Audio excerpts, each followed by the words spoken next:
सांगलीत बांगलादेशी घरफोडी टोळीचा पर्दाफाश. सोन्या चांदीच्या दागिन्यांसह 2 आरोपी अटकेत. सांगली शहरात घरफोडीच्या घटनांना आळा घालत स्थानिक गुन्हे अन्वेषण शाखेने मोठी कारवाई करत 2 बांगलादेशी आरोपींना अटक केली आहे.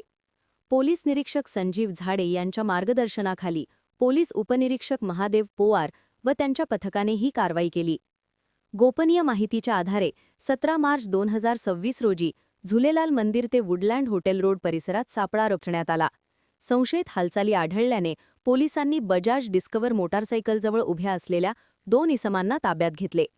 चौकशीत त्यांनी हिमेल फरमान सोनार वय 35 व पोरोश शोईदुल चोकदार वय 27 अशी नावे सांगितली.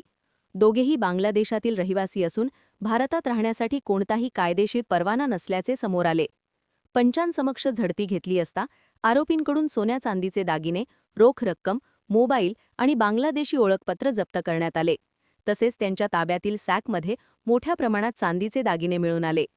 पोलिसांच्या चौकशीत त्यांनी सांगलीतील सिव्हिल हॉस्पिटल परिसर, संजय नगर, तासगाव आणि पलूस येथील बंद घरे फोडून चोरी केल्याची कबुली दिली.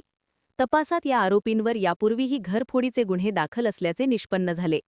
पोलिसांनी आरोपींकडील मुद्देमाल आणि गुन्ह्यात वापरलेली मोटारसायकल जप्त केली असून पुढील तपासासाठी त्यांना सांगली शहर पोलीस ठाण्याकडे सुपूर्द करण्यात आले आहे.